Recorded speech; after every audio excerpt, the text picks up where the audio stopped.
Hello, welcome to my channel. So I know it's been a while since I've made a video with a recording.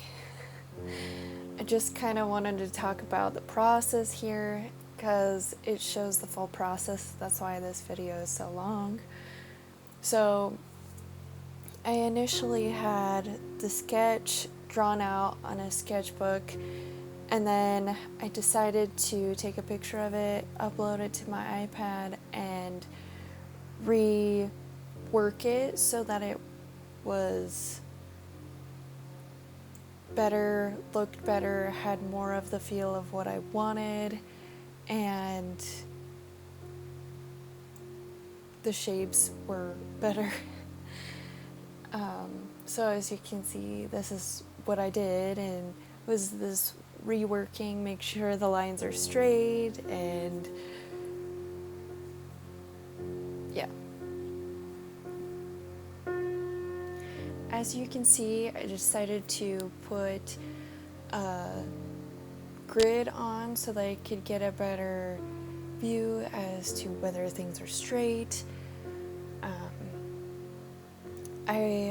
The reason I wanted to do this piece is because I do love the Lord of the Rings, and I thought it would be a really cool idea to have, the Hobbit Door in front while you see the little hobbits walking behind Gandalf, like hiking through on their journey as they started. The hardest part of this whole piece, I would have to say, is trying to get the sky light blue color and making sure that the foliage, the grass, the bushes, the vines, to all look like plants and very organic and have depth to it, and a texture that you can't find somewhere else. Yeah, that's what that was the hardest part. And then I really wanted the mountains to be in the background because, you hear the story, reading the story, you read it and you know that they had to trek through the mountains and how difficult that was. And so I wanted them in the background as well. And as you can see in this one, there are no mountains, and so it was kind of like a later idea after the original sketch. And so while I was sketching in my iPad, I wanted those mountains to show up, and so this was how I was able to put them there. And then I also had the idea to, after making this, turning it into a birthday card, so that there was another option for that, because I've been making these birthday cards for my nieces and nephews' birthdays, and so this was an idea so that it wasn't it's kind of gender neutral, because both boys and girls can love Lord of the Rings, in my opinion. And yeah, so it kind of evolved from a birthday card to being a really awesome, interesting piece to work on. In fact, so let me just talk about what's going on here. So after I did this, reworked the sketch on my iPad, I printed that out, and I am transferring it to a giant piece of watercolor paper so that I can obviously not ruin it. And I tend to work better traditionally than digitally. I'm still working on the digital. I'm still figuring out my own process for that, but I'm much better at working traditionally with details and knowing how color works, because I do know how to work the medium a lot better. Anyways, this piece, I was working on it, and I've said it's evolved from what it originally was.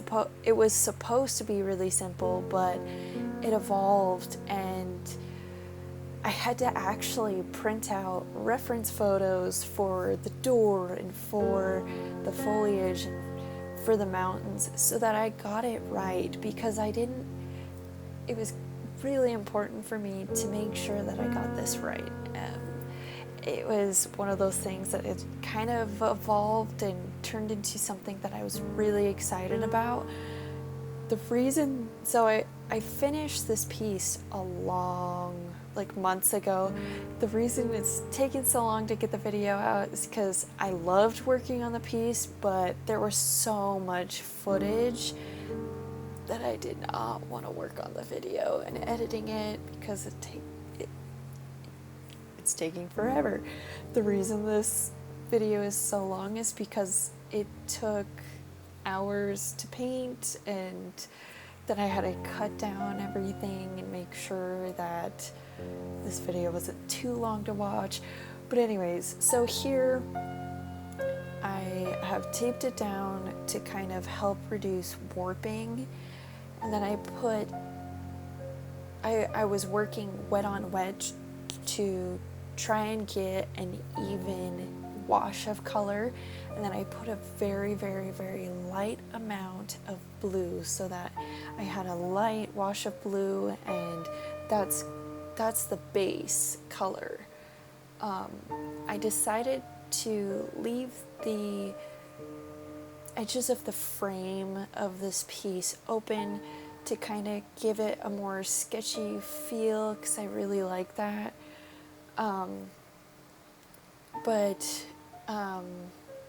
I put that initial base down to start working from, because it tends to give the piece a lot more volume and depth and vibrancy that if you just leave it and just start working, it doesn't work as well. So that's why I was okay with the mountains being blue as well, because it gives it that depth and also gives it a cohesion when working the rest. That blue stuff or green stuff that I was putting down is called a masking fluid, and wherever that is, when you paint over it, it doesn't get down onto the paper. So when you remove it, whatever's below is either white or I had put that wash down first and then put the masking fluid on top, so that color that wash is going to be there after I peel up the masking fluid. I did make a little bit of a mess with the masking fluid, but it's okay. It works out. I just have to wait for it to dry, because if I don't wait for it to dry before peeling it up, it can ruin the paper. It's abusive to the paper, and if you are abusive to the paper, sometimes that can cause issues later on, and yeah, we don't want to ruin the paper. So I did put a light wash of yellow on the bottom half of the piece. Here I'm going in and I'm referring to my reference photos for the mountain, and I'm trying to put in the shadows with a blue color, and then I'm also trying to work the one window that's seen, and then I'm doing really, really, really, really light wash of green for the grassy areas and the foliage around the door. And like I said, I want to build with watercolor. You don't want to start out vibrant, saturated. You want to build these things, because again, it's traditional. You can't click the undo button. It's one of those things that if you put it down, it's going to be stuck there. You cannot fix it. So you want to start out really, really light to be able to build upon it and not mess up right off the bat. So with the plant pots, I wanted to make sure that they were slightly different from the wood over the door. So I start out with this really light kind of terracotta color, and yeah.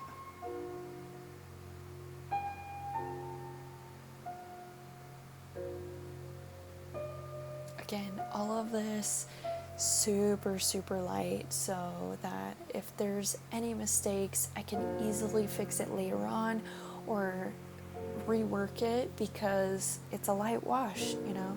It's more forgiving when it's light and it's not super saturated, because if it's super saturated, the only way to go is darker and or with different values, and sometimes that can make it really, really, really muddy.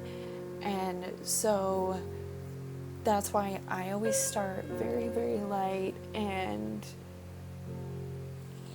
just to try and keep it better, because it's just better that way. With the watercolor, so many people don't like working with it because it's so unforgiving. It's one of those that you just because water is unforgiving sometimes. Like, it's uncontrollable, it's chaotic, but for some reason I know how to work with it, and this is the one this is the medium that I really, really, really like, and I can get the best results, in my opinion, in the style and the feeling that I want with this medium. So earlier, just like a few minutes ago, you saw me with a paper towel. So that's a method with watercolor in which if something's too dark, if it's still wet, you can pick up some of the pigments with the watercolor paper, and it lightens that area. Sometimes, I don't know if in this piece you'll see me put water over a certain area and then use that paper towel again. And sometimes, because watercolor, sometimes it's permanent, sometimes it's not, depends on the pigments and the brands that you use, but most of the time you can re-wet the watercolor that's sitting on the paper, and it reactivates the pigments, and you can pick that pigment back up. It doesn't pick it up all the way, so it's not like you're going back to what you originally had, like the white paper underneath. But if you need a little bit of a correction, it helps fix that more easily than like having to redo the entire piece. So that was one of the methods that I was using to help me with this piece. So now you see me going in and building up this green color to a darker tone, and give it more detail as well, instead of just like a green blob. And then, so like I said, it was hours that I worked on this piece, so it's throughout several days. I wasn't very happy with the very, very, very light blue background, the blue, like very, very, very light sky. So I decided to go back in and start building in that blue. And so that tool that I was using, it's called an embossing tool. You can use a hairdryer in the same way, where it blows hot air, and that helps dry the piece out, so that you're not working with wet paint, and specifically with watercolor, so that you're not spreading colors around in areas that it's not supposed to be. So after darkening that sky, I wanted to make sure that the mountain was still separate from the background, and so I decided to darken that a little bit more to bring it away from the sky. So I'm using more purples and more like purpley blues and darker blues to try and increase that contrast. As you saw, I used the paper towel again to try and lift a little bit more pigment from the purple so that it wasn't as stark of a purple. And I used the embossing tool to also reduce the amount of, what is it called? Like when you leave a drop of watercolor on an area, it creates a bloom. And I don't, you know, in certain areas you want that, but in other areas you want to make sure that's not happening and you're not leaving spots everywhere. So I used that embossing tool to help me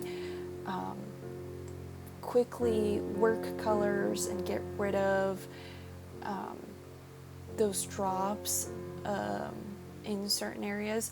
Also, you can see I got rid of the really messed up masking fluid area, but yeah, so to create a more even wash, I use that embossing tool to kind of help me get rid of all the weird spots of watercolor. So now I'm working the foliage again. So I had started out with a really, really light yellow base, and then I went in with a more yellow green, and now I'm going in with darker and darker greens that are less yellow to kind of start pulling everything out from each other. And then I'm working on shadows at this moment. I'm trying to make sure that, so when I'm working with watercolor, I personally do not like really harsh shadows. I like more of a blended shadow, and so working this, I'm trying to make sure there's enough water to give me a shadow but also blend into what was below. And yeah, you can see some of the harsher lines, but I end up going in and trying to blend it out with a clean brush. So that means a brush with just clean water on it. There's no, it's not from the colored water jar. Yeah.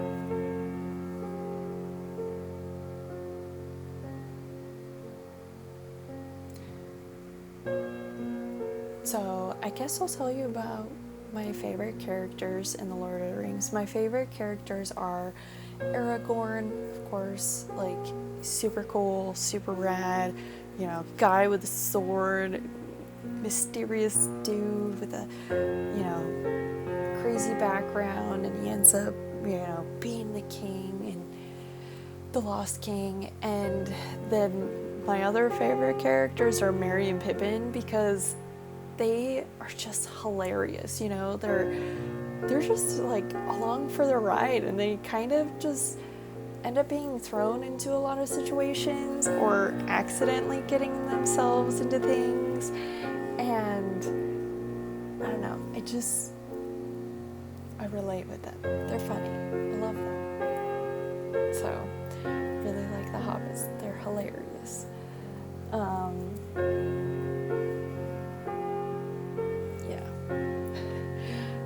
Sorry, I don't know what else to talk about when videos are really long like this.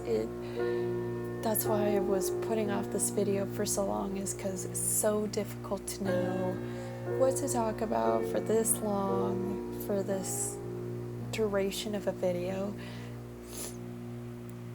And I know I'm sniffling. It's allergy season here where I'm living. But anyways, if you guys would like me to talk about something specifically, please let me know in the comments, or if you have questions about what some of my processes are, or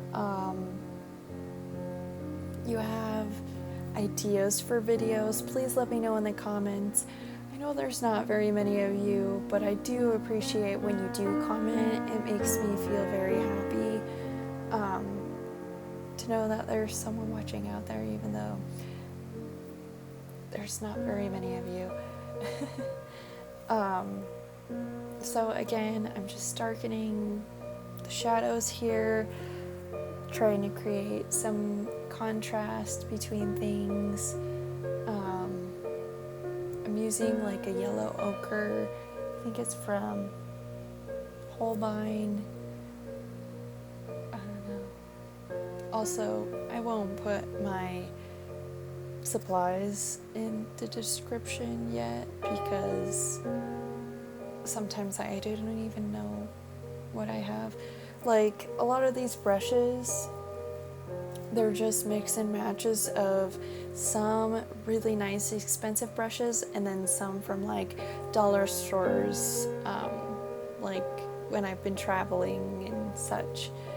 And then as you can see here, I'm trying to make the stones a little bit more blue and give them more texture of a stone, and some oh my goodness, my words today, some shadows. Yeah.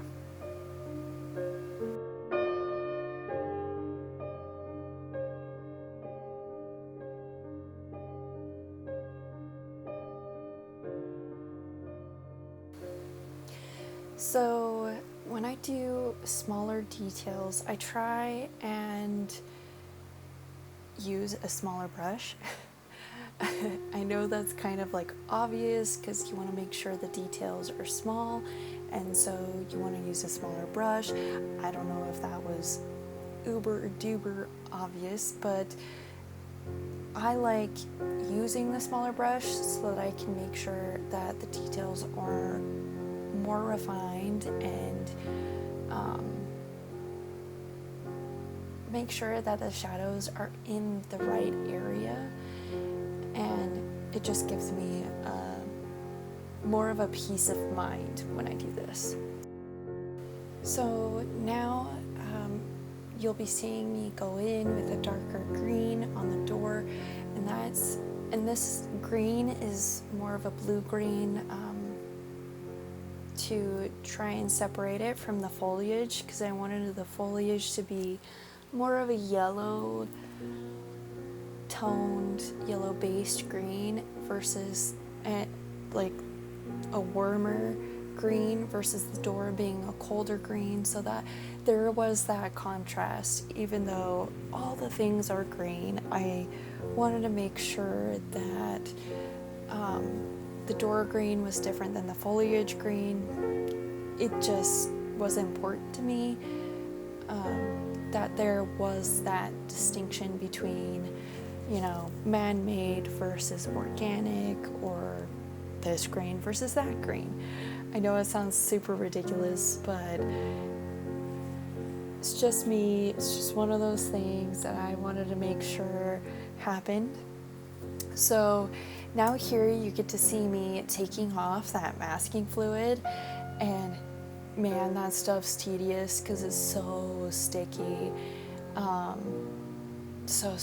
And so you can't really take it off with like a tool. You have to, sometimes you can use a tool like the end of a paintbrush, one of the ones that are angled, but if you want to be more delicate with your paper, I just recommend using your finger. And as you can see that bottom layer, that first ever wash that I put on that mountain, that really, really, really, really light blue that I put on, and it's one of those things that's just amazing to like be able to see, like, hey, like, look at that contrast between that sky and that original wash, and then you can see the light reflecting off that mountain, and it's chef's kiss, you know. It's just one of those things you're just like, oh, I'm so glad that worked out. I put the masking fluid in the right place. Again, I was using reference for a mountain, and I was also using a reference picture that I think was from one of the books of like one of the mountains that they have. It's not the same shape of a mountain that they have on the cover of the reference picture that I used, but I was trying to use that same lighting and shading for that, and it really helped.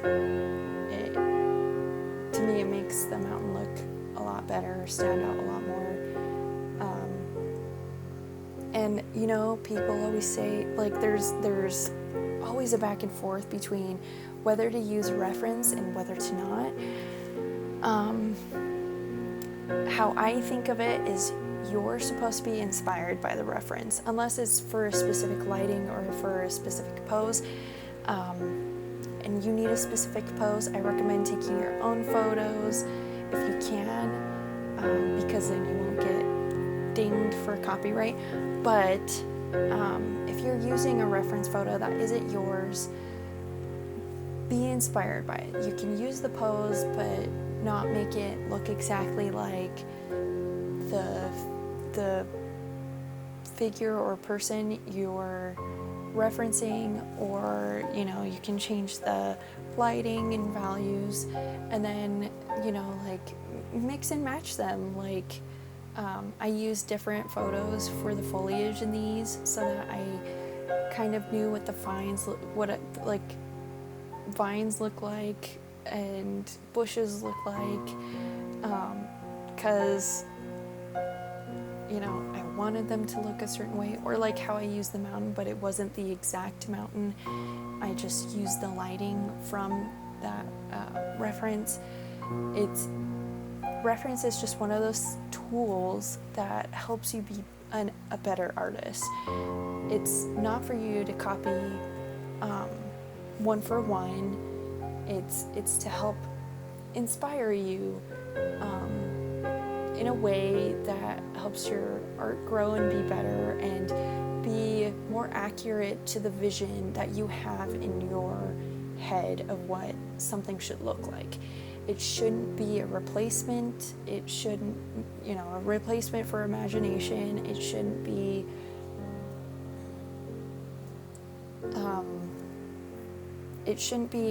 a crutch. It should be a tool to help you. And I think for a while there, like, I was struggling on whether to use reference or not. I felt like my imagination was dying because all my professors only wanted like me to draw from reference, and so I couldn't imagine different things coming together, and it was just really hard for me. I'm still working through that, and when in regards to figures, because I'm more of an illustrative. I like more of the illustrative kind of works that I do than the hyper-realism, and so I'm trying to get away from hyper-realism a little bit. And like I said, the hardest part is just, especially with figures, that's why I've kind of stayed away from human figures and a lot of my artwork recently, is because it's I was learning in school kind of was like, well, you can't really draw anything if you don't have a reference of the figure. And I will say one of my professors was trying to be nice about it and be like, you need to use reference because you need to build up your visual library, because if you've drawn it before and you've drawn it multiple times, then that library is going to be built up, and then you'll be able to draw these things without having to use a reference. And I understand that part, but it makes it really hard when I'm trying to make a piece and I'm trying to be illustrative and expressive with the figure, and it just doesn't come out how I want it, and then I'm like, well, I should have used a reference. Now I can't draw without a reference. So during this time, I'm trying to fall back in love with the figure again and figuring out how to balance the reference versus imaginative side. I think what I'm gonna do is when I draw figures, I think it's okay to draw from imagination if it's something wild, and then later find a reference for it so that I can merge those two and still have my original idea in it, instead of just drawing from a reference or trying to find a reference that has that exact thing. I'm going to try and draw from imagination and then find a reference that's similar to, so that I can make sure the proportions are right, make sure that the head is right and arms are right, but not have it exactly like that, because I want to make sure that the figure has some sort of energy and movement and doesn't look robotic, because that was something that was really bothering me when I was drawing figures, is that they were very robotic, very lifeless, and that is why I kind of fell out of love with drawing figures. And that's the one thing that, really bugged me, because I love drawing the figure. I grew up drawing the figure. I grew up with drawing a ton of mermaids, drawing a ton of fairies and, elves, and trying to tell a story with these figures. And then I go to school and they tell me these things and I feel like I can't draw anything, without a reference. Because they were not always super nice about it. And then I'm also having a hard time with being super hyper realistic in how I'm drawing these illustrative figures, and that's also bugging me, because I don't want to be hyper realistic all the time. I kind of want to make sure that it's illustrative, something that everyone can relate to, not just like, oh, hyper realism there. But it's okay. I know I will get through it. I'm working on it. I'm trying to just fall back in love with it after, struggling and not liking anything I was doing. Which is good, because I've started going back to it. Oh, here's, so I'm using a super tiny brush to put in the details of the little, there's Gandalf and his silhouette.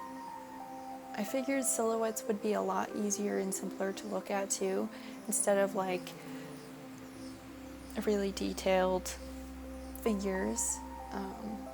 And it just kind of gives you a sense of, like, I don't know, for me it gives a sense of adventure when it's just the silhouettes.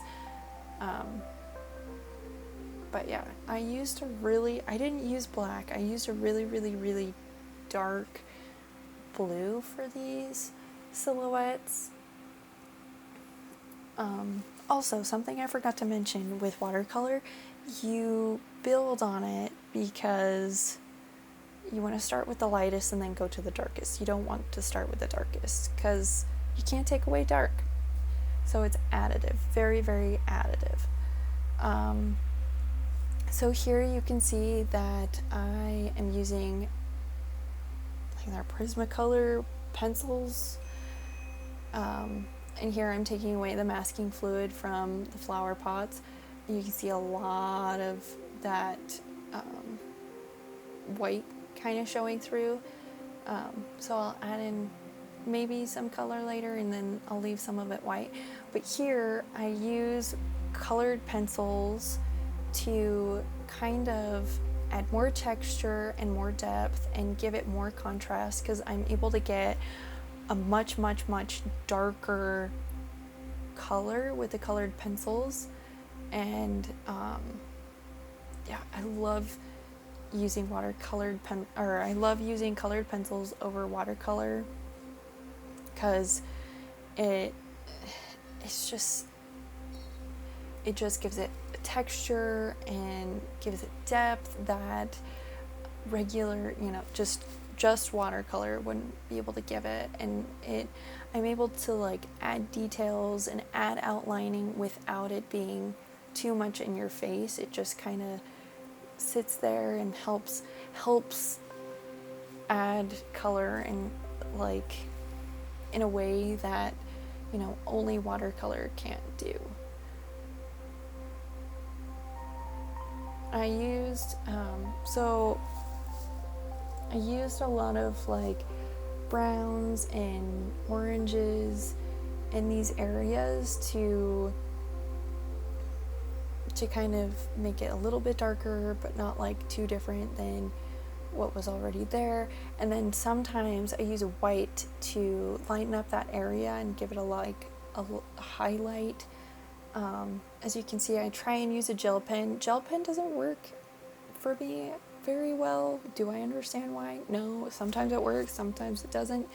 I think it's because watercolor, it doesn't sit on watercolor very well, and it doesn't sit on colored pencils very well. It works really well for alcohol-based markers.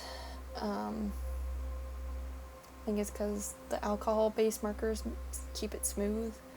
Here I'm adding the brick detail around the door and around the window. I'm trying to give some of those bricks some depth so that they look like separate bricks. You can't really tell very well in the video, but in person there's a lot more there's a lot more contrast, and there you can tell the difference between the bricks because I was able to get it a lot better. Just the camera's not showing it very well. So, man, I was able to find a lot of stuff to talk about in this time. I'm going to give myself a round of applause because I feel like this was an accomplishment that I don't think I would have been able to do a while ago, because this video was super long and I would have just had only music playing in the background. So be thankful it wasn't just music this time and that I was able to speak. But I do need more ideas on what to speak on besides just my process for the pieces, because a lot of them are very similar, you know, the base layer and then just building upon that and then using colored pencils in the end. I will mention that, like, obviously you saw me mess up. There was another mishap in this time where I had accidentally blown on the piece and it made all those pencil shavings go everywhere. And my workspace is very tiny, and so that was a joy to pick up. But yeah, so here, like I said, I've just been trying to blend that shadow in a little bit more, make it a little bit deeper. And here I'm outlining some of the stones, just kind of pull them a little bit more. I will have to say my favorite part is when I do the outline on the mountain with that purple. It's just, I feel like it's subtle, but it still like makes the mountain pop from behind the sky. And even though it's a subtle, like, I tried to keep it as light as possible. Here I'm just adding more grass and just trying to give that more depth as well. So when talking about perspectives and distances and stuff, the reason I tried to keep the mountain as absolutely light as possible is because when you look at things from a distance, it's lighter. It's not darker, it's lighter, and I think it's kind of bluer. And so I tried to keep the mountain as light as possible without blending into the sky, because I did not like that. So yeah, you'll see. My favorite part is that really purple light outline of the mountain, just to give it a little bit more contrast from that sky. like I said, so with these colored pencils, you know, I'm going in and I'm just trying to add more texture, more foliage, and I'm going from like really light, you know, similar to my watercolor process where I go from like a lighter color to a darker color and just slowly adding that in to give that depth and that contrast.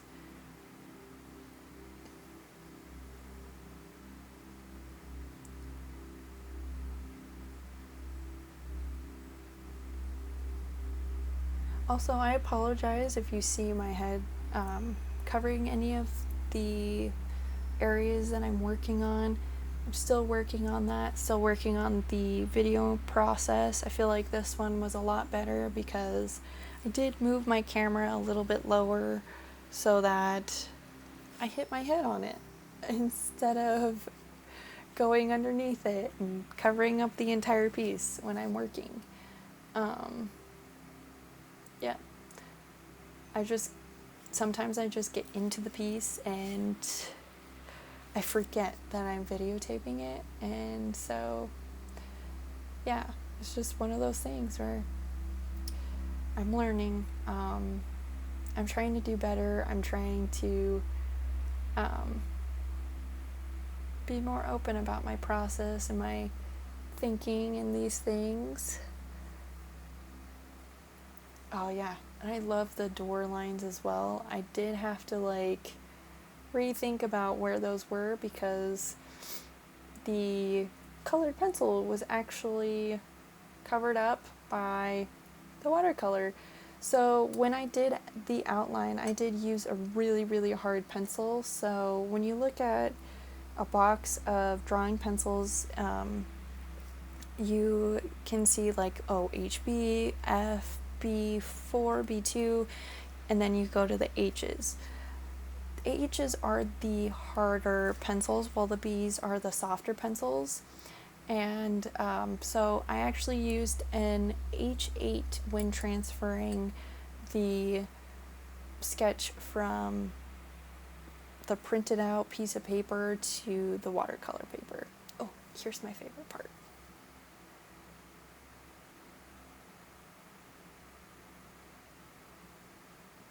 Yeah, I like used a light blue and a light purple in certain areas. The light blue was like the bluer side and the purple was like the shadowed side. So yeah, I just feel like it helps it just like pop out. And then here I'm just adding some color to some of those flowers so that they weren't just white. And then I peel the tape, and I'm so glad that the tape didn't rip the paper on this one. Yeah. Oh, so good. And here's the final piece after I took a photo of it and kind of like messed with the values, and there you go. If you like this, please give it a thumbs up and subscribe to my channel. Have a great day.